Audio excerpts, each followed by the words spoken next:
What's going on, people? We are Tottenham TV, back here for another predicted lineup video as we face Brighton away at the Amex 5:30 kickoff on the Saturday.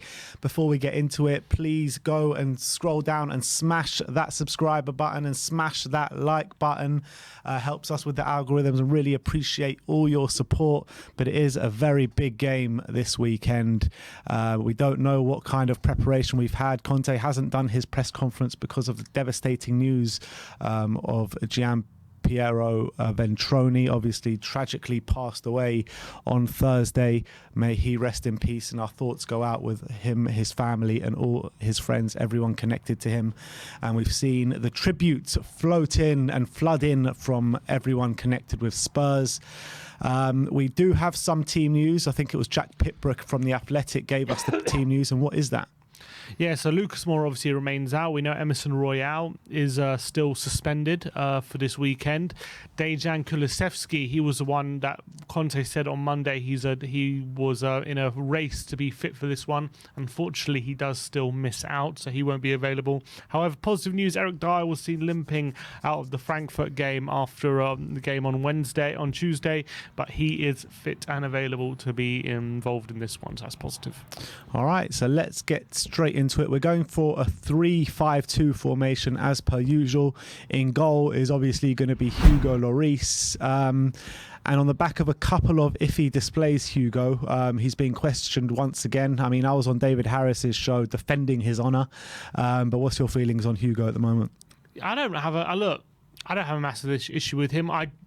Do I see signs that maybe he's slowing down a bit, potentially? The fact of the matter is he is 35, 36, and it's only natural that maybe you're not going to be the same keeper as you were 10 years ago. I still think he's playing at a pretty good level. I still think he's a world-class goalkeeper. His distribution's never been a strong point.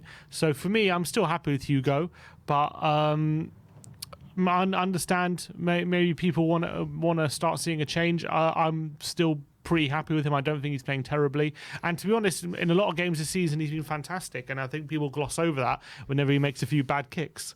Yeah, and it's not even like a recency thing. We've seen this happen time and time again, season after season, and he always comes back and responds, doesn't he? Yeah, like he has a man of the match performance like against Fulham, like really keeps pretty much wins us the game in that game with those two unbelievable saves. Yeah, no one remembers that. When he makes a bad pass against Arsenal, all of a sudden, oh, he's gone, he's finished. Yeah. Like, people need to realise how good he is. Yeah, completely agree. So that's Hugo in goal. Right wing back, Emerson out suspended. Doesn't seem to fancy Doherty or Spence. So we're sticking with, we're putting Perisic there. Yeah, we're going to put Perisic on the right-hand side in this one. He said that he's not seen the Doherty of last season. He's still not. Spence, he doesn't believe is ready. He said from what he's seeing in training, he doesn't think Jed Spence is ready for the right wing-back spot with Emerson being out. Exactly. Does he look stupid? Does he want to lose? No, exactly. I think Perisic played there against Leicester for 45 minutes. So obviously Conte is willing to play him there.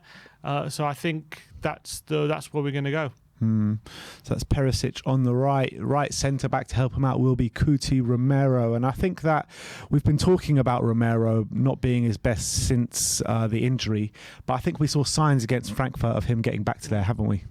Yeah, I thought it was really good, and I was really happy to see those elements come back into his game and a much improved performance. So I think when it comes to Romero, he hasn't been at his best for since that injury, as you say, but I think we're getting close to the World Cup. He knows he needs to be in great form going into that World Cup if Argentina are going to have a chance. So I think I've got no doubts he'll return to form, and I think we're starting to see that already. Yeah, absolutely. In the middle of the back three, we're going to go for Eric Dyer. Obviously, like we mentioned before, he did limp off the coach after that Frankfurt game. He has been given the all clear to play in this one, but let's just hope there's not any underlying issues there where he can cause himself some harm. Yeah, he didn't look great. He was limping. He didn't have crutches or anything like that, so clearly the injury wasn't that bad. Maybe it could have just been a flesh wound on his foot or something. We don't really know what the problem was. Obviously, we haven't heard anything from Conte. But if he's, we know that we're very heavily reliant on him at the back, and that's the reality at the moment. He's the glue that keeps the back line together right now. So he's so important. So I can see Conte just playing him either like even if he's a slight doubt, I think Conte's going to play him. So I think he starts. On the left-hand side of the back three, we're going with Clement Longley. I mean, there is a possibility that Ben Davies does start this game, but Longley had such a strong performance out in Germany. I don't think you can really ignore him for this one. Yeah, Davies came on for the last 12 minutes after he had an injury which ruled him out of before the international break for the Leicester game and the Arsenal game. So he actually, I thought, looked all right in those last 12 minutes as well. So obviously a slight chance, but I thought Longley put in a really strong showing. He was quoted as well this week saying that he struggled a bit when he first came to England because of the intensity of the game and everything, but he's starting to really get to grips with things now, and he thinks he's really playing near his best. So I think we definitely saw a sign of that against Frankfurt, and he's looking good. So I think he needs to play. Absolutely. And to make up that back five on the left-hand side will be Ryan Sessegnon. And it's going to be a big opportunity these next 3 games in the Premier League with Emerson out for Sessegnon. And I want to see him grab it with both hands, and I want to see him go and attack that fullback, go and take on that fullback and get some good balls into the box. Yeah, and it's a very big opportunity for him, because with Emerson missing 3 games, if he really puts in displays, it's going to be hard to leave him out, and then all of a sudden he can maybe become a fixture on that left-hand side.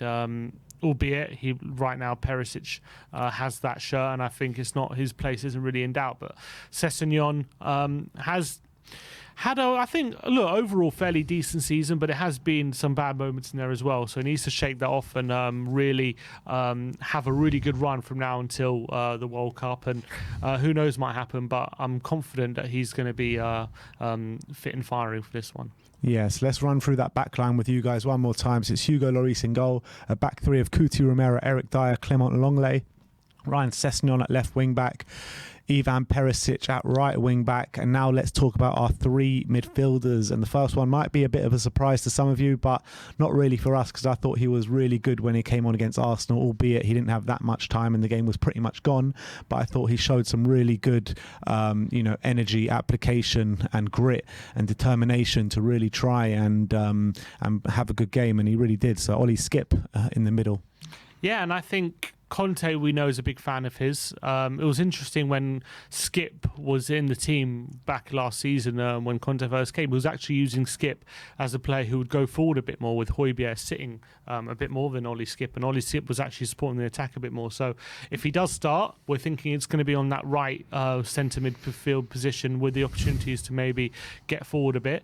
And I'm hoping he does, because I'm really looking forward to Skip getting back involved again, because we've missed him in the team and his that passion that he brings, and that he really plays for the shirt. So I hope he's back in. Obviously Basuma's also there. He also has a chance to play, but we don't think he's going to start in this one. So we're going to go for Ollie Skip. And then alongside Ollie Skip is going to be the on-form Rodrigo Bentancur. I think he's been performing really well of late. Yeah, and I think in a 3-5-2 as well, that could really suit him. I think he's in really good form.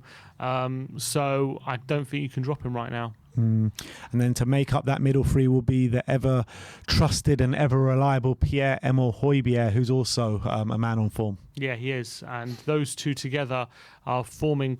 They've been forming a good partnership. Let's hope they create a good threesome as well in the middle. So I'm confident that we can really win the midfield battle with those 3. And then up top, a bit of a no-brainer, but obviously the first one to talk about will be Harry Kane. Yeah, and obviously he's going to play. He's our top goal scorer. Didn't have the best game out in Frankfurt on Wednesday, but hopefully he can have a return to form in this one. Yeah, and then alongside him will be Heung-min Son.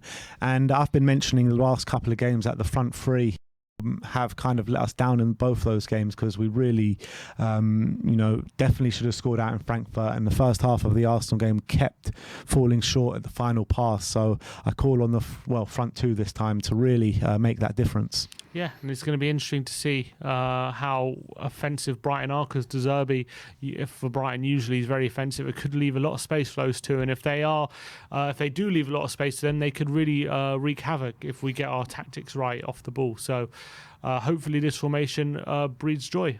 Absolutely. So let's run through that lineup with you guys one more time. It's a 3-5-2 formation with in goal Hugo Lloris. In the centre-back positions, we've got Kuti Romero, Eric Dyer, Clement Longley, Ryan Sessegnon left wing-back, Ivan Perisic right wing back, Skippy, Bentancur and Højbjerg in the middle three, supporting Harry Kane and Heung-min Son. If this is the lineup, what is your score prediction? 2-1. I think it's going to be a game where I don't think either team will keep a clean sheet. It should be quite an open game.